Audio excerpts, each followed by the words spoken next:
오늘 제목은 다스를 기뻐하지 않으시는 하나님.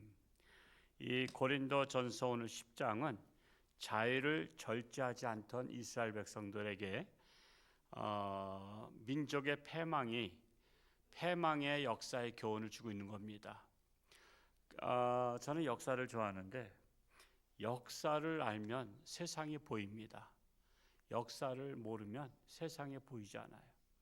그저 그냥 그때 그냥 닥치는 거로 보는데, 그래서 제가 특히 세계 역사도 좀 여러 가지 로마 역사, 일본의 역사도 읽어보고 유럽의 역사도 읽어보고 했지만 그 중에서 가장 관심 있는 분야는 우리나라 역사잖아요. 우리나라 역사를 몇 번씩 읽어보니까 그 패턴이 똑같아요. 패턴이 그냥 그 시대적인 상황만 다를 뿐이지 우리나라가 흐르고 있는 역사의 패턴은 어쩌면 그렇게 똑같은지 몰라요. 그래서 역사를 보면 그 시대를 볼 수가 있다라는 사실입니다. 그래서 이 패망의 역사를 교훈으로 상기시키고 있는 거예요. 고린도 교인들한테. 우리 그러면 어떤 것을 상기시켰냐 하면 출애굽 당시를 상기시켰어요. 이스라엘 백성들이 출애굽할 때 이러했었다라는 것을 다시 한번 사도 바울이 고린도 교회 성도들에게 알려주는 겁니다. 우리 10장 1절 말씀을 다시 한번 읽어볼까요? 시작. 형제들아, 나는 너희가 알지 못하기를 원하지 아니하노니 우리 조상들이 다 구름 아래 있고 바다 가운데로 지나며. 우리 조상들은 그 출애굽 당시의 조상들을 말하고 있습니다. 이스라엘 백성들한테 그 해방의 역사는 대단한 거죠. 우리나라도 마찬가지죠. 해방의 역사는 대단한 겁니다. 그것처럼 해방의 역사를 얘기하면서 바로 왕의 폭거에서 벗어나서 사막을 걸을 때, 여러분 우리나라도 여름은 얼마나 덥습니까? 떼약빛이잖아요. 근데 사막을 걸어가. 그런데 하나님께서 낮에는 구름 기둥을 주셨어요. 그냥 구름 기둥 주니까는 여러분 아무리 더워도요, 구름이 하늘을 가리면 좀 시원해지는 거 아시죠? 그래서 낮에는 구름 기둥이 왔어요. 그리고 또 밤에는 또 추워. 거기는 굉장히 춥습니다. 낮과 밤의 기온차가 커요. 밤 되면 또 추워. 그런데 또 밤에는 불기둥을 하나님이 주셨어요. 그러니까 불기둥이 얼마나 크면은 그 이스라엘 백성들 장정만 60만이 모여 있는 곳이 다 따뜻해. 여러분 난로가 아무리 따뜻해도요, 난로가에 있는 사람만 따뜻하지 저 뒤에 난로 있다면 여기가 그렇게 따뜻하겠어요? 그것처럼 하나님께서는 낮에는 더우니까 구름 기둥, 밤에는 추우니까 불 기둥으로 이렇게 주셨다라는 사실입니다. 자, 그러면서 그 하나님께서 이렇게 인도하신 사실을 상기시키고 있는 것입니다. 그러면서 어디를 지났냐면 바다 가운데를 지난 거예요. 홍해바다. 지금도 고고학자들이 그 홍해바다를 샅샅이 뒤지면서 나오는 게 있어요. 그 옛날 병거가 뭐죠? 마차. 여러분 그 옛날 영화에서 보면은 그 쭈다 배너 같은 데서 보면 그 딱 나오죠. 마차 타고 막 달려. 그러니까 옛날에는 마차가 오늘날 말하자면 탱커 같은 거야. 그 병거 위에서 사람들을 막 짓밟고 다니면 그냥 마차랑 싸워서 이길 수가 없어요. 그런 그 병거들이 지금도 홍해바다에 지금 이렇게 묻혀 있는 것들이 지금도 있다 이거예요. 그래서 고고학자들이 그것들을 발견하면서 이게 역사적인 사실이었구나. 그저 그냥 신화적인 내용이 아니라 역사적인 사실이었다는 것을 알게 된다는 것입니다. 그래서 바다 가운데를 지나며 저 홍해를 갈라서 건너가게 하셨다라는 사실입니다. 이렇게 이스라엘 백성들을 적극적으로 하나님께서 살려주셨다라고 말씀하고 있는 거예요. 그래서 홍해 바다 속에 들어갔다 나온 것을 뭐라 그래요? 죽었다가 살아난 거라 그래요. 죽었다 살아난 것을 신약에서는 뭐라고 하냐면은 세례라 그럽니다. 그 세례는요, 우리 장로교는 일반 세례라고 하지만 순복음이나 침례교에서는 침례라고 합니다. 원래 예수님께서 그 요단강에 완전히 물속에 들어가셨다가 나오셨죠. 그리고 세례 요한으로부터 세례 받으시고 예수님께서 세례 주실 때에 침례입니다. 근데 우리가 침례라는 것은 이 교회 구조상 하기가 불편해, 여러 가지로. 그래서 약식으로 하는 게 뭐예요? 우리가 세례기에다 물을 떠서 머리에다가 얹는 것이 바로 뭐냐면 머리에서부터 다 머리까지 물에 잠겼다라는 의식을 하게 되는 거예요. 이게 바로 뭐냐면 물에 잠겼다는 것은 죽었다는 거예요. 죽었다가 살아난 것이 세례 의식이에요. 그래서 예수 믿는 사람들은, 주님을 나의 구세주로 고백한 사람들은 세례를 받는 거예요. 나는 세상적으로 죽었고 나는 영적으로 다시 살아났다. 이것을 표현하는 것이 세례식이라고 말할 수가 있습니다. 그 말씀이 2절에 나와 있죠. 2절 한번 읽어볼까요? 시작. 모세에게 속하여 다 구름과 바다에서 세례를 받고, 홍해 바다를 건너면서 그것이 자동적으로 세례를 받았다라고 말씀하고 있습니다. 그러면서 3절과 4절 말씀을 또 읽어볼까요? 시작.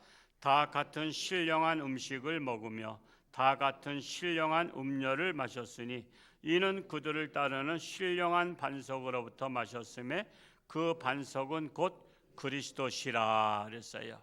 자, 광야 생활을 하면서 40년 동안 뭐 농사 지을 수 있는 시간도 없어요. 그냥 하나님께서 이동하라 하면 이동했고 멈추라면 멈췄고 하기 때문에. 그런데 그 광야에서 100만 명 이상 되는 사람들이 뭘 먹고 사느냐? 제가 감사하게도 성지순례 가면서 그 이스라엘 백성들이 광야로 갔던 곳이라고 예측되는 곳을 차를 타고 하루 종일 가봤더니 뭐 농사진 우리나라처럼 전혀 달라요. 우리나라는 들판에 보면 다 곡식 오곡백과가 있지만 거기는 그게 아니라 그냥 사막이에요. 사막. 근데 여러분 이사 갈 때 도시락을 싸가지고 갔어요. 그 도시락 무교전병이라 그러죠. 그러니까 도시락을 싸가면 그 도시락을 며칠 동안 먹으면 떨어질까요? 일주일도 못 먹죠. 왜? 쉬어 꼬부라지니까. 음식이 다 쉬어버리잖아. 여름인데 1년 내내 여름이야. 그러면 그들이 애굽에서 탈출해서 나올 때 떡들을 만들어서 가져왔단 말이에요. 근데 그걸 얼마나 먹겠어요? 일주일, 한 달 먹었다고 치자 이거야. 근데 그 광야에서 얼마나 살았어요? 40년 살았다. 40년. 1년도 아니고 40년 살았어. 그런데 하나님께서 매일 아침만 되면은 하늘에서 무슨 그 우박이 쏟아지듯이 뭐가 가루가 떨어지는 거야. 그 뭐가 떡가루 같은 게 떨어지니까 그것을 걷어다가 그것을 눈이 왔을 때 눈을 거둔 것처럼 그걸 걷어서 그거를 먹었어요. 이것이 무엇이냐? 도대체 이게 뭐야? 그래서 이것이 뭐냐라는 뜻이 만나라는 뜻이에요. 만나. 이것이 무엇이냐? 지금 만나는 이것이 무엇이냐라는 뜻이에요. 그냥 이 이름은 몰라. 이름은 모르지만 그래서 만나를 매일 새벽마다 하나님께서 내려주시면 그거를 걷어서 먹었어요. 근데 이제 욕심 있는 사람은 이왕이면은 내가 며칠치를 걷어야 되겠다고 많이 걷었어. 그랬더니 그 다음날 먹으려고 했더니 이미 벌써 부패하고 썩었어. 여러분 아무리 음식이 맛있었던 것도 신내가 나면 안 먹잖아요. 배탈 나니까. 그래서 하루 걷어서 하루 먹고 하루 걷어서 하루 먹고 하면서 40년을 버틴겼던 거예요. 이게 바로 신령한 음식이라는 것입니다. 그리고 또한 신령한 음료를 주셨다. 신령한 음료가 뭐예요? 반석을 쳤더니 반석에서 물이 나왔어요. 물이 나왔어요. 그래서 반석에서 물이 나온 것을 가지고 이스라엘 백성이 다 먹었어요. 물 안 먹고는 여러분 살 수 없는 거 아시죠? 인간의 몸이 70%가 물이라고. 그래서 물을 마셔야 돼. 우리 끊임없이 물을 마셔야 돼. 그래서 신령한 음료, 생수를 주셨다는 거예요. 이것을 사도 바울이 기록할 때 비유한 것은, 만나라는 것은 영의 양식을 말하고 있어요. 즉 영의 양식이 뭐죠? 하나님의 말씀. 하나님의 말씀을 우리가 먹고 살아야 된다라는 거예요. 또한 신령한 음료라는 것은, 생수는 예수 그리스도를 비유하고 있는 거예요. 그래서 이스라엘 백성들은 하나님이 먹이시고 살리셨다라고 말씀하고 있는 거예요. 그래서 우리 조상들을 살린 것은 우리를 살린 것이다 이거예요. 여러분 생각해 보세요. 여러분의 조상 중에 여러분의 뭐 한 18대 할아버지가 임진왜란 때 돌아가셨어. 그러면 여러분이 태어났을까 안 태어났을까? 태어날 수가 있어요? 여러분의 조상 중에 18대 할아버지가 임진왜란에서 활에 맞아 전사하셨다 그러면 그 후손은 다 안 태어나는 거예요. 그렇죠? 아, 나는 이웃집 아저씨 통해서 태어나면 되지. 그러면 이웃집 아저씨 통해서 태어난 나가 아니야. 나는 우리 조상으로부터 태어나야 내가 존재하는 거야. 만약에 18대 할아버지는 무사히 살았어. 그러면 19대 할아버지가 만약에 병사로 돌아가셨다면 어떻게 될 거야? 나도 안 태어난 거야. 그러니까 여러분, 역사라는 것은요, 옛날 조상들이 한 사람도 결혼 안 하고 병사로 죽든지 전쟁에 죽든지 했으면 그러면은 안 태어나는 거야. 그러니까 역사가 중요한 거야. 그냥 내 조상들이 한 분 한 분이 굉장히 나한테는 중요한 분들이야. 예를 들어서 저희 아버지는 일제시대 때 의원군으로 일본까지도 갔다 오셨어요. 일본까지도 갔다 오시고 또한 면석이 하셨어. 옛날에, 그러니까 지금 사시면 100세도 넘으시지. 그러니까 옛날에 중학교를 나오셨으니까 그 당시 또 배운 분이야. 그래서 면석을 하셨어. 면석을 하는데 6.25 전쟁이 나가서는 저희 고향의 마장 국민학교에 다 공무원들 집합시킨 거야. 거기서 뭐 어떻게 해요? 다 집합했어. 집합하자마자 북한으로 끌려가셨어. 북한으로 끌려가는데 쌕쌕이가, 그때 이제 미군이 들어와서 쌕쌕이가 막 가면서 막 포탄을 막 떨어뜨리고 막 그러니까 산속에 숨었어. 산속에 숨었다가 내가 이때 도망가지 않으면 안 되겠다 해서 남한 쪽으로 무조건 도망가셨어. 무조건 도망가시다가 유엔군에 붙잡히셨어. 그때는 주민등록증이 뭐고 신분증 아무것도 없어. 다 뺏어갔으니까, 인민군이. 그러니까 아무것도 없으니까는 우리 아버지가 북한 사람인지 남한 사람인지 신원이 불확실하잖아. 그거 뭐 말한다고 믿는 게 아니잖아. 그래서 무조건 포로 수용소인 거제도로 끌려가셨어. 그래서 제가 어렸을 때 아버지께서 늘 거제도 포로 수용소 얘기하는데 내가 철딱선이 없어가지고 그게 뭐 대단한 줄 몰랐어. 그랬다가 제가 거제도 포로 수용소를 가보니까 엄청난 시설이 열악하고 뭐 그냥 밖에서 솥단지 해놓고 화장실도 바뀌고 17만 명인가가 포로 수용소에 있었잖아. 그래서 방공포로다가 저희 아버지가 풀려나신 바람에 제가 태어난 거야. 만약에 저희 아버지께서 북한으로 끌려가셨다면 아마 거기서 새장가 두셨겠지. 여기도 저희 그러니까 지금 7남매 중에 4남매는 여기서 나셨고, 그러면 이제 북한 가셔서 사시게 되면은 어떤 다른 색시랑 결혼했으면 내가 태어날까 안 태어날까? 나는 나의 아버지와 나의 엄마 사이에서 조합이 이루어져서 나란 존재가 있는 거지. 우리 아버지라도 엄마가 다르면 나라는 존재가 태어나는 게 아니야. 나라는 것은 여러분도 마찬가지야. 여러분도 아버지와 엄마, 현재 아버지와 엄마 사이에서 조합을 이루어져서 여러분이 존재하는 거지, 엄마만 달라도 여러분은 존재하지 않아. 그러니까 여러분, 내가 태어난 것은 역사라는 역사. 그래서 역사가 중요한 거야.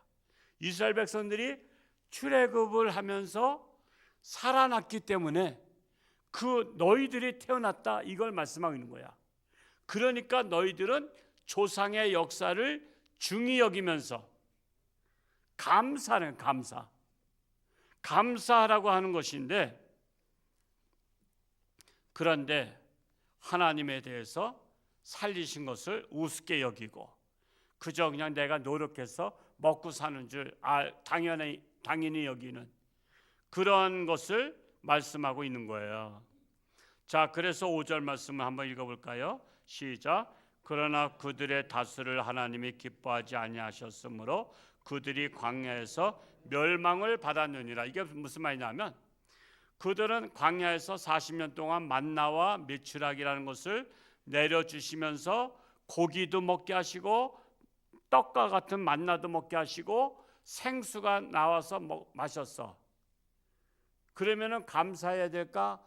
그래도 불평불만해야 될까? 여러분, 감사해야 될 일이죠. 여러분, 먹고 살기 어려울 때는요, 누군가가 누룽지만 줘도 감사한 거 아시죠? 죽만 줘도 감사해요.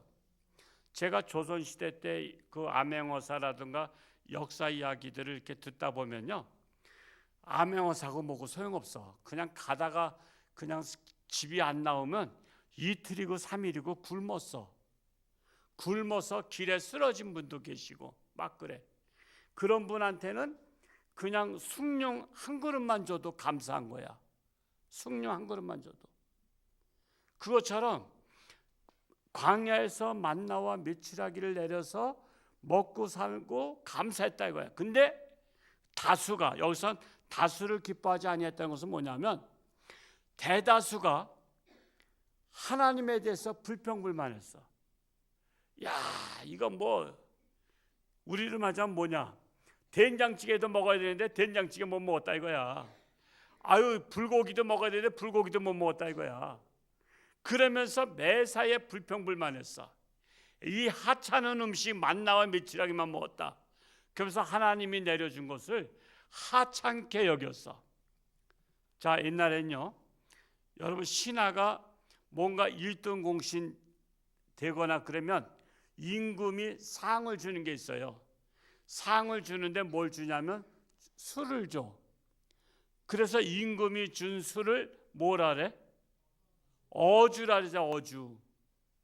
여러분, 어주를 하나 이게 받으면, 우리는 지금 술 받으면 까짓 거 먹지도 않고 그까짓 거 왜 받아? 그러지만은 임금님이 하사한 것은요, 그 집안의 가보야, 가보. 하물며 하나님께서 내리신 만나와 메추라기는 이스라엘 역사의 가보야, 가보. 근데도 이 하찮은 음식을 싫어하면서 그들의 다수가 불평불만했어. 이거 메추라기 씹으면서 에이씨, 이것만 먹어, 소고기도 좀 먹어야 되는데. 그러면서 그들은 불평불만하니까 하나님께서 그 불평불만하는 다수를 기뻐하지 아니했다, 이렇게 말씀하고 있는 거야.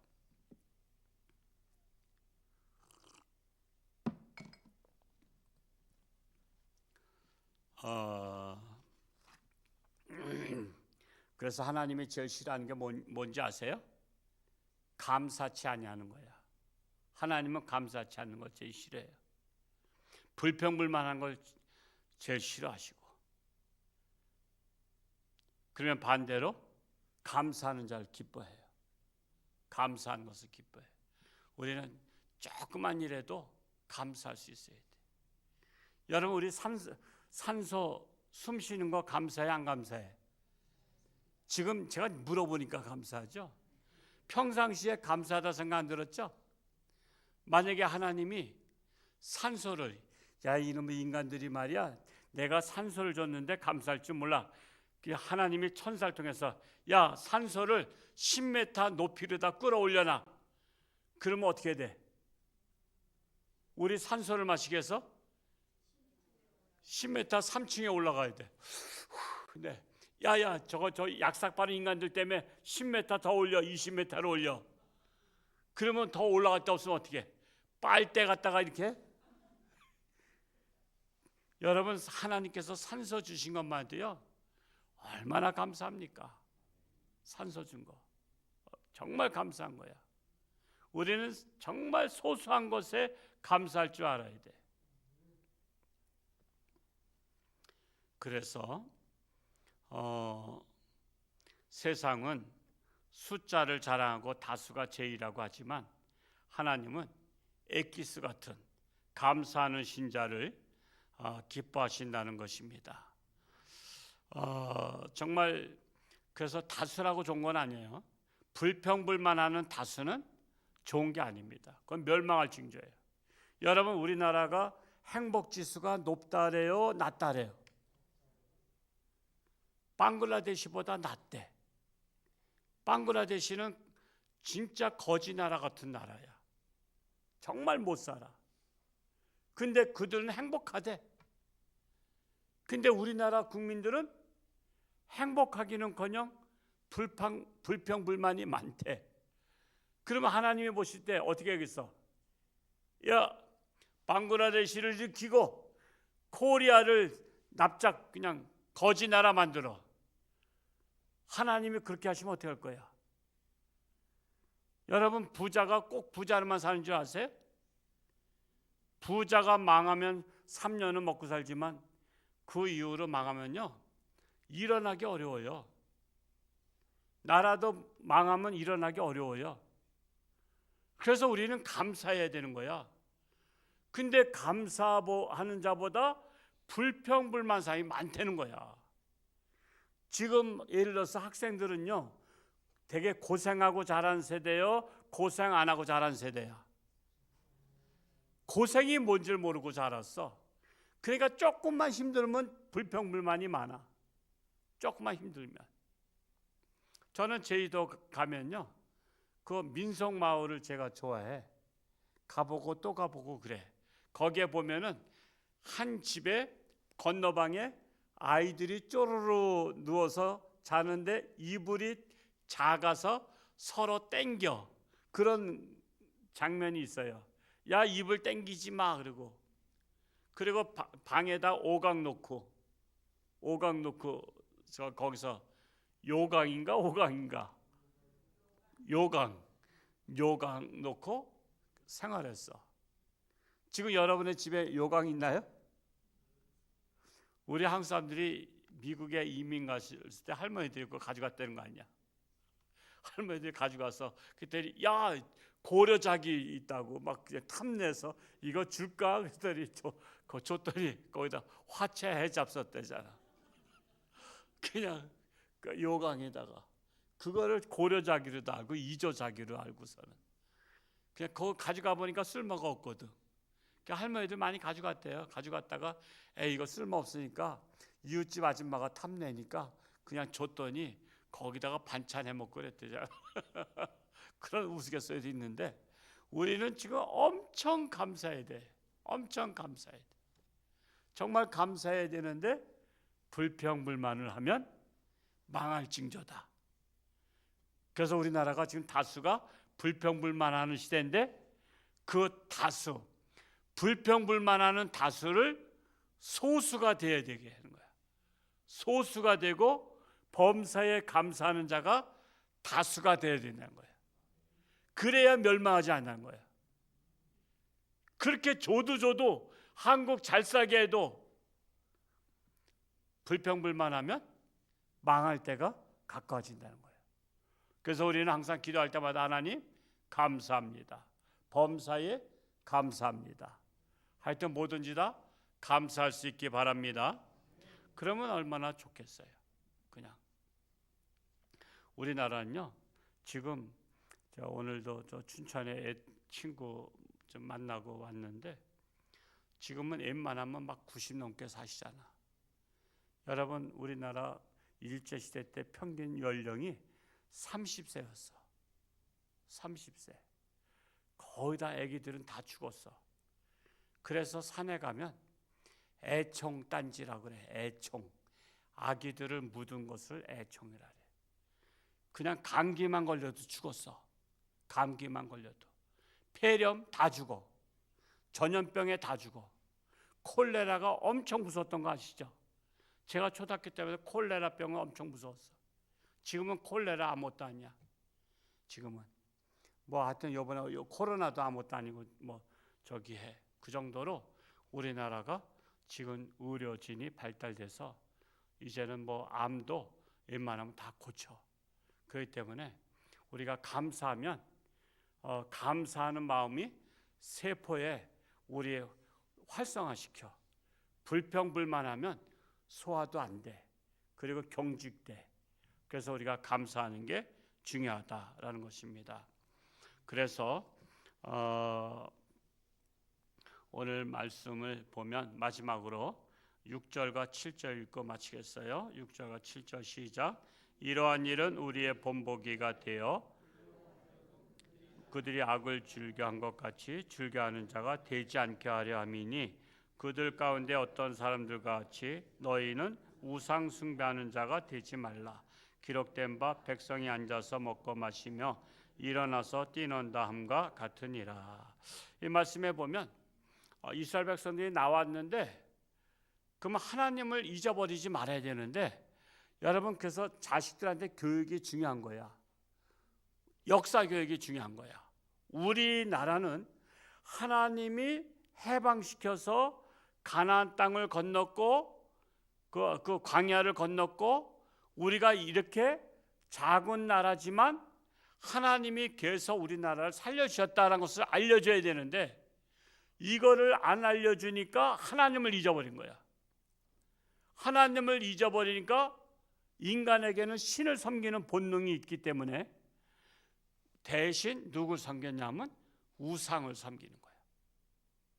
우상을 섬기니까 우상을 섬기는 다수를 하나님이 기뻐하시지 않는다 말씀하고 있는 거예요. 그래서 여러분 우리나라가 사는 길은요 빨리 우상에서 벗어나야 돼. 우상에서. 옛날에 제가 초등학교 때만 해도 역사 교과서에 보면 무당 이걸 못하게 했죠. 우상을 섬기지 못하게 했어요. 근데 지금은 TV에 나와서도 막 그 무당들이 막 나오고 그래. 무슨 TV에도 나오고 그럴 정도야. 이게 망할 징조야. 우상을 섬기면 하나님이 진노하셔요. 그래서 이 땅에 사는 길은 하나님을 섬기는 나라가 되는 거야. 하나님의 나라가 돼서 하나님의 말씀대로 정신을 차리고 올바른 나라가 돼야만 되는 거야. 근데 우상을 섬기면 우상을 섬길수록 세상은 타락해. 여러분 우상을 섬기는 자들은요 올바르게 살라리지 않아. 약삭빠르게 살라래. 세상을 영화스럽게 살라래. 근데 하나님은 그게 아니야. 하나님은 정의롭게 살길 원하셔. 의롭게 살길 원하셔. 진실하게 살길 원하셔. 그래야 올바른 나라가 된다는 거야. 그래서 죄를 짓는 다수, 우상을 섬기는 다수를 하나님이 기뻐하시지 아니하신다. 이런 말씀을 하시는 거야. 그래서 우리 교회가 이 땅에 하나님의 나라가 실현되기 위해서 우리가 끊임없이 전도하는 것은 우리가 하나님을 믿고 축복받는 나라가 되자는 거야. 하나님을 믿고 축복받는 나라. 그래서 우리 홍천주함께뿐만 아니라 한국에 있는 모든 교회가 열심히 전도해서 우상단지를 다 버리고 오직 하나님만 섬기는 복된 나라가 되자고 하는 것입니다. 이 원리를 잘 아시고 하여튼 우리가 하나님 말씀대로 잘 깨달으시고 정말 범사에 감사하며 불평불만하지 말고 승리할 수 있기를 축복합니다. 기도하겠습니다. 사랑하는 아버지 하나님, 참으로 이스라엘 백성들 역사를 가르치지 아니함으로 말미암아 그들은 하나님의 은혜를 잊어버리고 그들은 다시 세상으로 빠졌으며 우상을 섬기며 불평불만을 했습니다. 결국에는 불평불만은 그들 다수를 하나님이 기뻐하시지 아니하시고 멸망당하게 하셨습니다. 우리는 이러한 역사를 통해서 불평불만하지 말고 원망하지 말고 우리는 범사에 감사하는 자가 되기를 원합니다. 우리나라 그동안 5천년 반만년 역사 동안에 얼마나 고난을 많이 받았습니까? 그럼에도 불구하고 하나님을 섬기는 나라가 되었을 때 하나님께서 복을 주셔서 이렇게 세계에서 10등 안에 들어가는 귀한 나라가 되었는데, 그럼에도 불구하고 불평불만한 자들이 많아지면 결국 하나님께서 진노하시고 다시 멸망의 길로 갈까 두렵사오니, 우리가 불평불만을 버리고 우리 자손들에게 올바른 역사 교육을 시켜서 하나님의 은혜에 감사하는, 감격하는 우리나라가 되기를 간절히 소원합니다. 그리하여 우리 교회뿐만 아니라 모든 교회가 전도를 열심히 해서 이 땅에 하나님의 나라가 실현되고 하나님의 말씀대로 사는 나라가 되기를 간절히 소원합니다. 이 시간 또한 오늘 하나님 앞에 나온 자들 위해 그들의 귀가 열리게 하시고 마음 문이 열리게 하시고 하나님의 말씀 한 가지를 들으면 10가지를 깨닫는 지혜를 더하여 주옵소서. 이 시간에 또한 구제연금으로 드린 손길, 감사임을 드린 손길이 있습니다. 하나님 아시나이다. 저들의 간절한 기도 제목, 우리 또한 이제 내일 병원에 가서 또한 여러 가지 검사를 하며 수술을 하며 항암 치료를 해야 될 사랑하는 딸에게 하나님의 놀라우신 능력의 손길로 안수하사 참으로 치료하는 광선을 받아사 깨끗함 받게 하시고 건강해서 하나님의 살아 역사심을 체험하며 오직 하나님만 바라보며 생사화복의 주관자 되시는 하나님만 의지하는 귀한 가정, 귀한 딸 되게 하여 주옵소서. 우리 또한 믿음의 형제가 항암 치료 중에 있습니다. 방사선 치료하고 있는데 하나님께서 함께하사 오직 생명에 주는 하나님이신 것을 믿고 의지할 때에 치료하는 광선을 바라사 깨끗함 받게 하여 주옵소서. 그리하여 하나님의 살아 역사심을 깨닫게 하여 주옵소서. 오늘도 하나님의 전에 나와서 기도한 자마다 하나님 만나주시고 저들의 간절한 기도를 응답하시며 우리나라가 어려운 위기에 처해 있지만 그럼에도 불구하고 하나님을 바라보며 의지할 때에 하나님의 놀라우신 역사가 이 땅 가운데 일어나게 하여 주옵소서. 예수님의 이름으로 축복하며 기도하옵나이다. 아멘.